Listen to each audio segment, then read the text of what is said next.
नमस्कार। थोड़ी नमकीन, थोड़ी मीठी, थोड़ी सीधी, थोड़ी टेढ़ी, खबरों के सैलाबों में अतरंगी सी प्यास है, ज़िंदगी फुल टॉस है। यही मिलेगा वो सुकून जिसकी आपको तलाश है। हमारे शो का नाम है फुल टॉस है। मौसम को प्यार से बुला क्यों नहीं लेते, वो रूठा है तो फिर मना क्यों नहीं लेते। रूठों को मनाने की कोशिश कर रही है केंद्र सरकार, लेकिन पार्टियां तैयारी नहीं हो रही। नई संसद में आने के लिए तैयारी नहीं है। नई संसद में आने के लिए तैयार नहीं नहीं नहीं नहीं नई संसद में आने से परहेज नहीं है। परहेज उद्घाटन करने वाले व्यक्ति से है। पीएम उद्घाटन क्यों कर रहे हैं, इस पर ऐतराज़ जताते हुए एक याचिका भी कोर्ट में डाल दी गई थी और कहा गया कि राष्ट्रपति करे इसका उद्घाटन। नए संसद भवन का उद्घाटन वाली फिर याचिका खारिज हो गई। सुप्रीम कोर्ट ने सुनी ही नहीं। जैसे ही याचिकाकर्ता एडवोकेट जया सुकिन दलीलें देने के लिए तैयार हुए, शुरू हुई, वैसे ही कोर्ट ने कहा समझ में नहीं आता, आप लोग ऐसी याचिका क्यों लाते हैं, आपका इसमें क्या इंटरेस्ट है। अब इसके बाद याचिकाकर्ता एडवोकेट जया सुकिन पिटीशन वापस लेने की इजाज़त मांगने लगा और केंद्र की तरफ से सॉलिसिटर जनरल एसजी मेहता ने कहा कि याचिका वापस लेने के बाद ये हाई कोर्ट भी जा सकते हैं। इस ऐतराज पर कोर्ट ने जया सुकुन से सवाल किया कि अगर आप हाई कोर्ट जाना चाहते तो हम याचिका को रद्द कर देंगे। इस पर फिर उसने कहा कि मैं हाई कोर्ट नहीं जाऊंगा, मैं नहीं चाहता कि याचिका रद्द हो, वरना सरकार को ऐसे इनॉग्रेशन का सर्टिफिकेट मिल जाएगा। गजब चल रहा है। वैसे नई संसद के प्रोग्राम में न जाकर अपना विरोध कर रही पार्टियों के तर्क सुनकर लगता है कि कितनी ज़्यादा कद्र है इनको राष्ट्रपति जी की। वही राष्ट्रपति जी जिनके बारे में तरह तरह की टिप्पणियां तब की गई जब वो पद के लिए समर्थन मांग रही थी। एक ने तो राष्ट्रपत्नी तक कह डाला था। 21 पार्टियां इस प्रोग्राम का बायकॉट कर रही हैं, 25 समर्थन कर रही हैं। कमेंटरों के कमेंटर्स कह रहे हैं कि सबका अपना अपना लेवल है। कोई फिल्मों का बहिष्कार करता है, कोई संसद में पीएम द्वारा हो रहे उद्घाटन का। अब अगर संसद में ना घुसने की कसम खाकर बहिष्कार करें तब माने हम कि सही बहिष्कार हो रहा है, लेकिन ऐसा कर नहीं रहे वो। कांग्रेस की हालत ऐसी हो गई है, कांग्रेस की हालत ऐसी हो गई है कि ऐसा लगता है कि चाचा पड़े अंधेरे में और पड़ोसी से खेल रहे अंकल अंकल। बीजेपी वाले कह रहे हैं कि छत्तीसगढ़ में विधान भवन का उद्घाटन किया तो राज्यपाल को पूछा तक नहीं, और वो भी तो आदिवासी थी। उधर तेलंगाना में तो गजब ही चल रहा है। राज्यपाल तमिलसाई सौंदरराजन याद दिला रही हैं केसीआर जी को कि राज्यपाल नाम का पद भी होता है लोकतंत्र में, और भारत में वो पद रखा है, उसको जीवित रखा गया है। ये याद दिला रही हैं वो। केजरीवाल जी तो वैसे गजब ही कर रहे हैं। वो कह रहे हैं कि SC/ST को आप अशुभ मानते हैं, इसलिए बुला नहीं रहे राष्ट्रपति जी को। अमित शाह जी कांग्रेस वालों को चुनौती दे रहे हैं, कहे कि आपके बहिष्कार से कुछ होना जाना है नहीं, देश की जनता का आशीर्वाद प्रधानमंत्री नरेंद्र मोदी के साथ है और कांग्रेस जो कर रही है उसे जनता देख रही है। अगले चुनाव में जनता इसका जवाब देगी। और फिर ये भी कह दिया कि अभी तो विपक्ष का दर्जा छिना है, अगले चुनाव में इतनी भी सीटें नहीं आएंगी कांग्रेस को।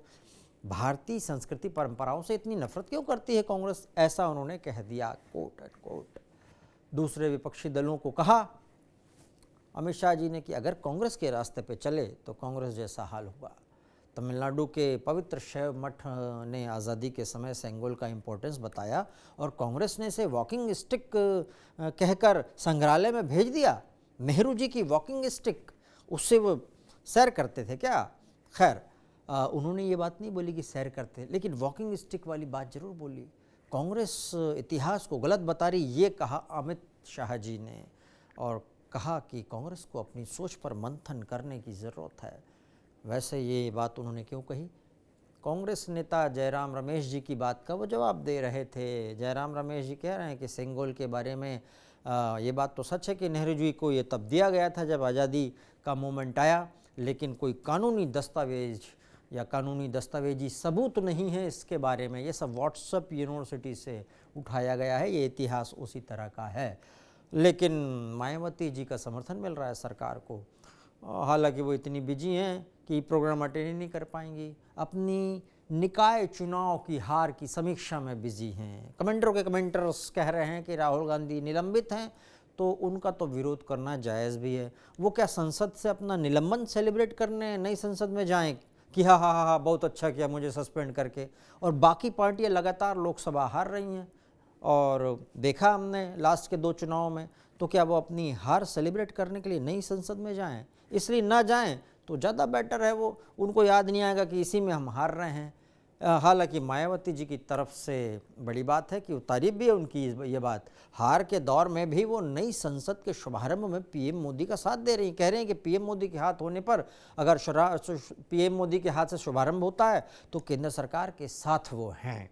उन्होंने कहा कि सरकार ने इसको बनाया है, इसलिए उसके उद्घाटन का भी हक उसी को है। इसको आदिवासी महिला सम्मान से जोड़ना अनुचित है और ये उन्हें निर्विरोध न चुनकर उनके विरुद्ध उम्मीदवार खड़ा करते वक्त ये सोचना चाहिए था उनको।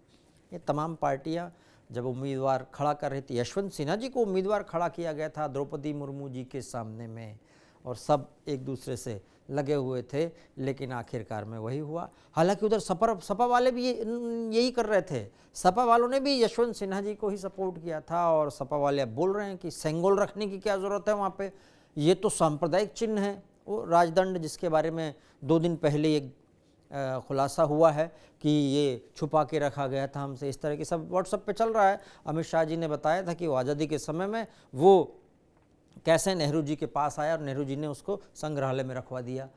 और एसटी हसन साहब कह रहे हैं सपा वाले कि ये सांप्रदायिक चिन्ह है, धर्म विशेष का चिन्ह है। गज़ब है। लेकिन हमारे नेताओं को पता नहीं क्या क्या दिखाई देता है और वो क्या देख लेते हैं, उनकी जो माइक्रोस्कोपिक सोच है वो कहाँ जाती है, ये समझ के बाहर है। इसको भी बांट दिया, जबकि ये समानता और धर्मनिरपेक्षता और निरपेक्ष रूप से शासन करने का, चाहे धर्म का हो, चाहे किसी जाति मजहब या किसी और मामले का हो, उसको ध्यान में रखते हुए शासन करने का ये राजदंड है, ये सेंगोल है। और ये बताता है कि राजा का कर्तव्य क्या है। ये प्रजा को भी याद दिलाता है कि वो वहाँ रखा है, आपके ऊपर दंड विधान है, दंड का उल्लंघन होगा तो फिर कानूनन कार्रवाई की जाएगी, दंडाधिकारी फिर कार्रवाई करेंगे। इसलिए कई जिलों में अभी भी दंडाधिकारी हैं, अब मुख्य दंडाधिकारी होंगे संसद में। खैर, अब बात याद आई कि पता नहीं कैसे धार्मिक चीज़ देख लेते हैं, सांप्रदायिक चीज़ देख लेते हैं। एक याद आई एक कविता, एक बार आशुतोष राणा जी के मुंह से सुनी थी। बांट दिया इस धरती को, चांद सितारों का क्या होगा, नदियों के कुछ नाम रखे, बहती धारों का क्या होगा। शिव की गंगा भी पानी है, आबे जमजम भी पानी, मुल्ला भी पिए पंडित भी पिए, पानी का मजहब क्या होगा। इन फिरका परस्तों से पूछो, क्या सूरज अलग बनाओगे। एक हवा में सांस है सबकी, क्या हवा भी नहीं चलाओगे। और इसके बाद फिर किसी ने उसमें ऐड किया, कोई रोशन कुमार थे, उन्होंने ऐड किया कि इंसान बनाकर भेजा था, इंसानी बनकर आओगे। जब ऊपर पूछा जाएगा क्या मुँह उसको दिखलाओगे। बात तो सही बात है, हम हर चीज़ में कुछ न कुछ चीज़ ढूंढ लेते हैं। वैसे वोट की वजह है ये, देश में जो जितना भी चीज़ें चल रही हैं ना, सब वोट की वजह से होता है। जैसे धरती अपनी धुरी पर घूमती रहती है, वैसे ही देश में राजनीति रिलीजियस वोट बैंक के आजू बाजू घूमती रहती है और 5 साल में घूम फिर कर फिर वापस वहीं पर आ जाती है। वैसे जातिगत वोट बैंक भी है एक, सिर्फ रिलीजियस नहीं, जातिगत। जाति से याद आया कि जिन जिन सिविल सर्विसेज एग्ज़ाम वाले यूपीएससी टॉपर्स हैं, उनकी जाति देखी जा रही है इस समय देश भर में। यूपीएससी 2022 टॉपर लिस्ट आई है, तभी से सोशल मीडिया पर भरमार है ऐसे पोस्ट की। कोई कह रहा है कि जो यूपीएससी टॉपर इशिता किशोर है वो फलां जाति की है, वो कायस्थ है, कोई कह रहा है यादव हैं, कोई कह रहा है दलित है, और एक तो लिख रहा है कि टीना डाबी के बाद दलित नेत्री आ गई है। इस तरह की कुछ कुछ चीज़ें चल रही हैं। दलित बेटी टॉपर बनी है। एक लिख रहा है कि हमारी ब्राह्मण बेटी ने कमाल कर दिया।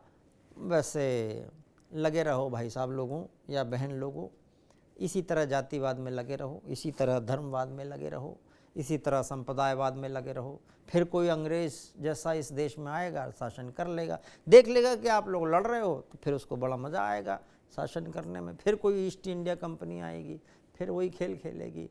रश्मि रथी में दिनकर जी याद दिलाते हैं कि तेजस्वी सम्मान खोजते नहीं गोत्र बतला के, पाते हैं जग से प्रशस्ति अपना कर्तव्य दिखला के।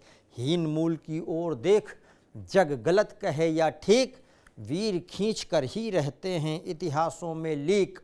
ऊंच नीच का भेद न माने, वही श्रेष्ठ ज्ञानी हैं।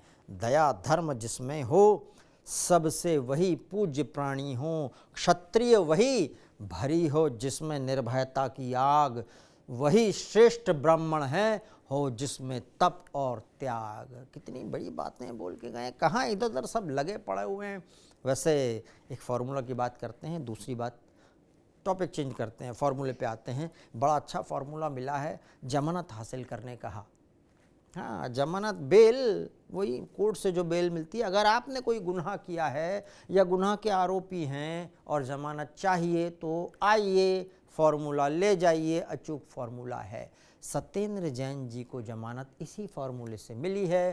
पूर्व मंत्री सत्येंद्र जी, दिल्ली के पूर्व मंत्री, जेल मंत्री थे वो। हाँ, 1 साल से जेल में थे, लेकिन अब जमानत मिल गई। सारे बातें करके देख ली, सारा कोर्ट खेल के देख लिया, मिल नहीं रही थी, लेकिन मिल गई।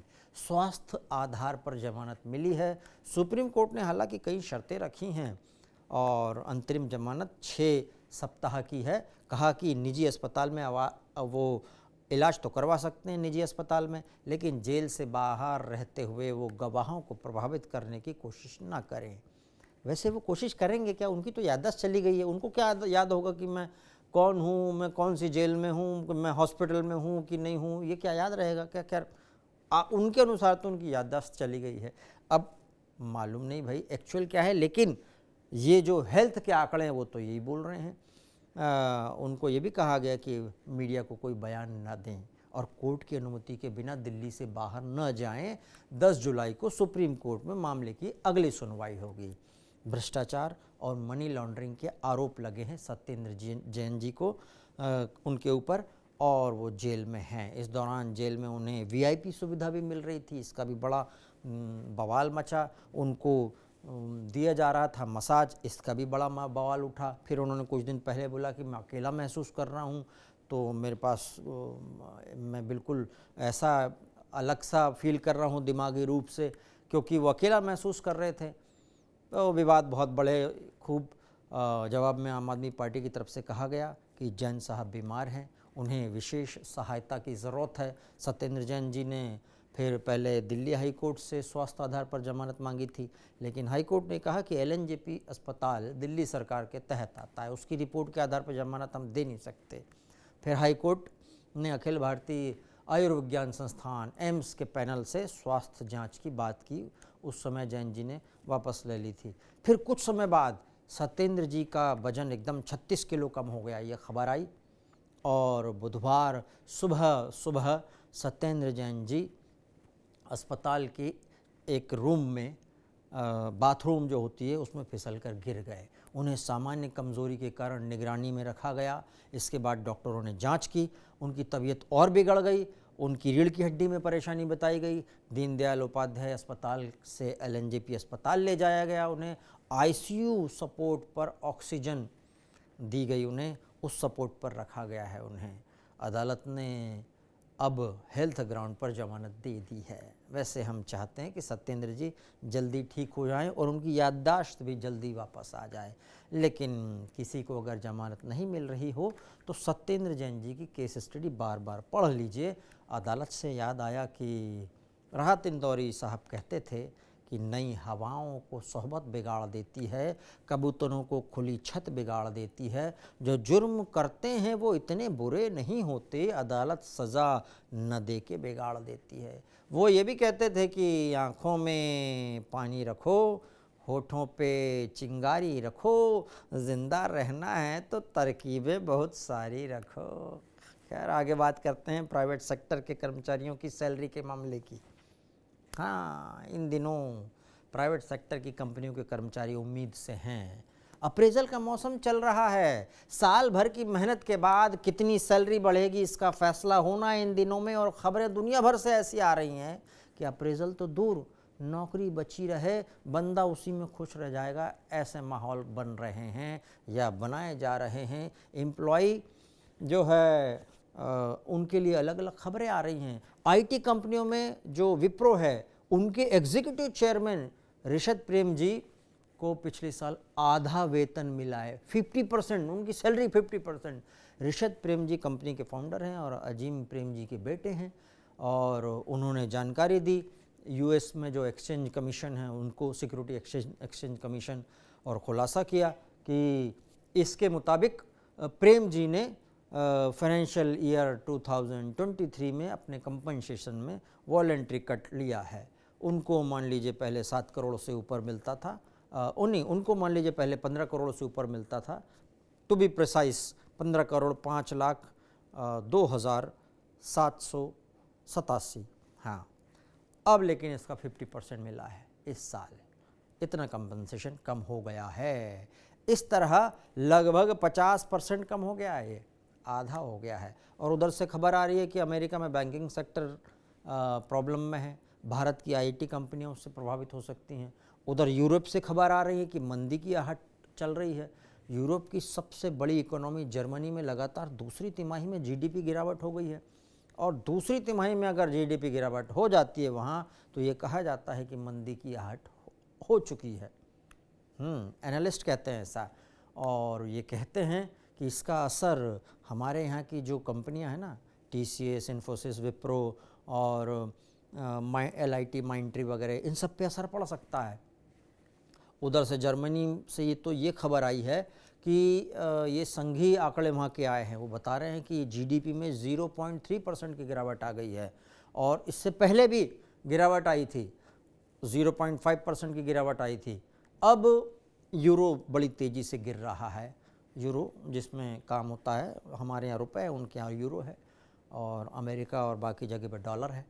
तो यूरो उनका बड़ा तेज़ी से गिर रहा है, और डॉलर जो है वो 2 माह के शिखर पर पहुंच गया। बड़ी डिमांड है उसकी, क्योंकि अमेरिका में डिफ़ॉल्ट की चिंता बढ़ रही है, उसके चलते भयंकर डिमांड हो गई है, डॉलर मजबूत हो रहा है। अर्थशास्त्री खबर दे रहे हैं कि जर्मनी में मंदी प्रवेश कर चुकी है, अब सिंगापुर में भी आने वाली, तकनीकी मंदी आने का डर है वहाँ पे। वो कह रहे हैं कि वैश्विक मांग में नरमी आई है, देश जो है इम्पोर्ट नहीं एक्सपोर्ट पे डिपेंडेंट है सिंगापुर, और इंपोर्ट पे नहीं एक्सपोर्ट पर बड़ा डिपेंड है वो, तो उसकी वजह से नरमी डिमांड में आएगी, तो फिर डिमांड कमज़ोर होगी तो सिंगापुर को बड़ा नुकसान होगा। इस तरह वहाँ पर तकनीकी मंदी आने वाली। वैसे इस तरह की सारी खबरें दिखा दिखाकर इंडिया में एम्प्लॉई के मन में डर बिठाया जाता है कि अगर मंदी आ गई तो तुम्हारी नौकरी तो गई। इसलिए अप्रेजल की चिंता मत करो, चिंता इसकी करो कि अपनी बचाना कैसे है जॉब। छटनी वाली लिस्ट में आ गए तो गाते रहना एक दिन की एक दिल के टुकड़े हजार हुए, कोई यहाँ गिरा कोई वहाँ गिरा। इसलिए ये जो गाना चल रहा है ना, अपना टाइम आएगा, आपके दिमाग में गाना चल रहा है, अपना टाइम आएगा, अपना टाइम आएगा, क्या लेके आएगा क्या लेके जाएगा, नहीं अपना टाइम आएगा, ये गाना मत चलाओ, वॉल्यूम कम करो इसका थोड़ा, कहीं ऐसा ना हो कि फुल वॉल्यूम में गाना बजाना पड़े कि तड़प तड़प के इस दिल से आह निकलती रही, मुझको सजा दी काम की, तो लुट गए हम कंपनी तेरी मोहब्बत में। कुछ भी हो सकता है, खबरें देखते रहिए, इसलिए सजग भी रहिए, ज़्यादा खुश होने की भी ज़रूरत नहीं है। वैसे एक बड़ी खबर की बात करते हैं। खबर आई कि अतीक अशरफ का 40वां निकल गया, लेकिन कब्र पे एक भी फूल नहीं गिरा, कोई पहुंचा ही नहीं। उमेश पाल हत्याकांड में नाम आया था, शाइस्ता परवीन फरार हो गई थी और शाइस्ता परवीन को ढूंढा जा रहा है। उसके ऊपर 1 लाख का इनाम घोषित करने की तैयारी चल रही है, अभी 50,000 का है। असद का एनकाउंटर भी हुआ, उसके बाद अतीक और अशरफ का जो मर्डर हुआ वो लाइव सबने देखा। अब ये उम्मीद थी कि शाइस्ता अपने बेटे को देखने के लिए आएगी, लेकिन नहीं आई। माना गया कि शायद अतीक ने ही माना गया उस समय कि वो क्यों नहीं आई, क्योंकि उसको अतीक ने मना किया। लेकिन अब क्या हुआ, अतीक अहमद के 40वें को कौन पूरा किया करेगा, ये सवाल पैदा हुआ था। अब 40वें के दिन चहल्लुम का फातिहा पढ़ा जाता है, गरीबों को खाना खिलाया जाता है और शांति की प्रार्थना होती है और परिवार वाले रस्म को पूरा करते हैं। लेकिन इस बार मदरसा छात्रों द्वारा भी कोई एक्टिविटी नहीं दिखी, गरीबों के लिए भोजन वाली एक्टिविटी नहीं दिखी, और पुलिस को इंतज़ार था कि कोई एक्टिविटी करे, कोई आए तो हम ज़रूर उसको पकड़ लेंगे, तैयार थे। अच्छा, मीडिया ने भी चला दिया था कि शाइस्ता परवीन आएगी, तो पुलिस भी इंतज़ार कर रही थी, लेकिन कोई आया नहीं। पुलिस ने गश्त किया, गश्त के दौरान देखा कि कसारी मसारी में उसके पैतृक घर में भाइयों की मृत्यु की 40 दिन पूरे होने के बाद भी 40वां की कोई रस्म नहीं निभाई गई। कसारी मसारी कब्रिस्तान में कब्रों पर लोगों का जमावड़ा नहीं देखा गया, और पत्नी जैनब, जो अशरफ की पत्नी जैनब है, वो भी नहीं आई है, वो भी फरार है। अतीक के दोनों बेटे उमर और अली अलग अलग जेल में बंद है, नाबालिग बेटे अलग जगह भी बंद हैं। कयास लगाए जा रहे थे कि कोई किसी करीबी रिश्तेदार ने परिवार के सदस्यों की अनुपस्थिति में घर में ही रस्में अदा कर दी होंगी। और लेकिन ये सोचना पुलिस का या बाकी मीडिया का कि भाई वो सरेंडर कर देगी 40वें दिन, ये गलत निकला। यह खबर भी गलत निकली। अभी तक वो 1760 बार सरेंडर कर चुकी है। इस तरह की खबरें मीडिया चला चुकी कि आज सरेंडर करेगी, कुछ घंटों बाद सरेंडर करेगी, लेकिन मामला फिर गड़बड़ा गया। वैसे कुछ लोग ये थ्योरी दे रहे हैं कि वो तो देश छोड़ के भाग चुकी है, वो क्यों आएगी, उसने तो दुबई में शरण ले ली है, ये भी खबर दी जा रही है। और कॉन्टैक्ट उनके दुबई और सऊदी में काफ़ी ज़्यादा थे और वहाँ प्रॉपर्टी को ठिकाने में लगाने में लगे हैं और यहाँ की प्रॉपर्टी भी ठिकाने में लगाने में लगे। और देवरानी जेठानी यानी कि शाइस्ता और जैनब के बीच में भी अनबन हो रही है कि प्रॉपर्टी कौन लेगा। और इसीलिए सद्दाम, जो जैनब का भाई है, उसको काम पे भी लगाया गया है। लेकिन इस बात की सारी की पुष्टि नहीं हुई है कि कहाँ है वो, कहाँ है। वैसे शाइस्ता के खिलाफ लुकआउट नोटिस जारी हो चुका है, तो देश छोड़ के भागना आसान तो नहीं लगता। खैर, स्थिति यह है कि कब्र पर फूल तक नहीं गिर रहे, कोई पहुंच नहीं रहा। वक्त क्या दिन दिखा देता है। वक्त से याद आया कि एक गाना था, वक्त से दिन और रात, वक्त से कल और आज, वक्त की हर शय गुलाम, वक्त का हर शय पे राज, वक्त की पाबंद हैं आती जाती रौनकें, वक्त है फूलों की सेज, वक्त है कांटों का ताज। आदमी को चाहिए कि वक्त से डर के रहे, कौन जाने किस घड़ी वक्त का बदले मिजाज। खैर, हम भी चलते हैं, घर जाना है, वाइफ इंतज़ार कर रही है, उसका भी मिजाज वक्त के जैसा ही है। चलते हैं। थोड़ी नमकीन, थोड़ी मीठी, थोड़ी सीधी, थोड़ी टेढ़ी, खबरों के सैलाबों में अतरंगी सी प्यास है, ज़िंदगी फुल टॉस है और यही मिलेगा वो सुकून जिसकी आपको तलाश है। हमारे शो का नाम है फुल टॉस है। जय हो।